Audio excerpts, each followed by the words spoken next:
This lesson is inspired by Neville Goddard's work called There Is No One to Change But Self. Neville began with a simple clarification.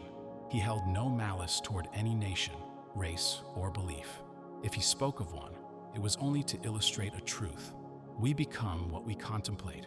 Love transforms us into the likeness of what we adore. Hate does the same.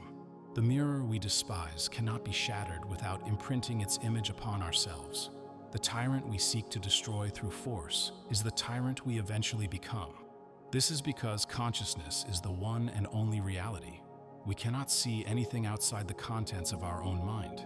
Hatred binds us to the very thing we condemn.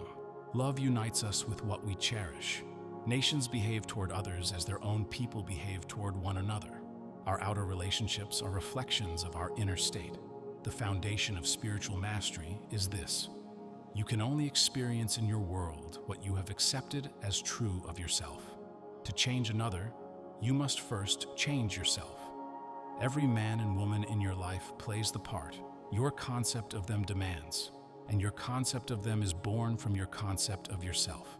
Jesus' question to his disciples, "But whom say ye that I am?" is the eternal question of self-contemplation. Public opinion may flatter you, but enlightened reason asks, "Who do you say that I am?" The bold soul answers from the depths of faith, "I am Christ." This is not arrogance. It is the assumption of union with the highest within. Upon this rock of identity, your whole world is built. If you cannot believe that you are already the person you wish to be, you will die in your sins, remain as you are. But if you sanctify yourself, make yourself holy in thought and feeling, you sanctify the world around you. For there is no one to change but self. Nothing is ever truly lost.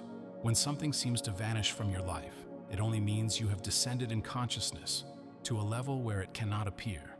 Ascend again, and it returns. This is the mystery behind Jesus' prayer in John 17. "All that thou gavest me, I have kept, and none is lost, save the son of perdition."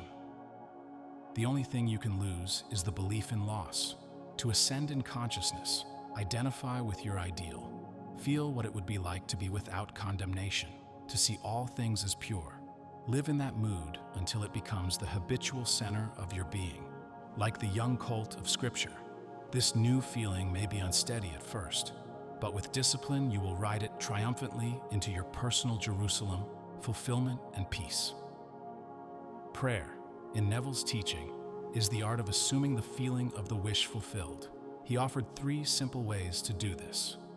Construct a simple scene that would follow your desire's fulfillment and enter into it in imagination until it feels real. Feel gratitude so deep it implies your prayer is already answered. Enter the drowsy state and live in the end, letting your greater self arrange the bridge of events. This is not effort, but surrender, yielding to the state desired until it possesses you completely.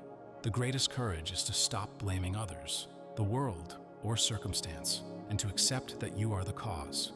Not in guilt, but in power. You are the vine, and your world is the fruit. Change the vine, and the fruit must change. You already are what you seek. Desire is the proof of possession. The ideal exists within you now, and will take form as soon as you claim it in consciousness and remain faithful to it.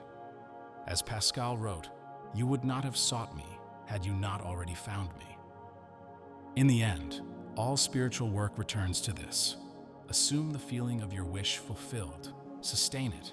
Let it harden into fact. There is no one to change but self.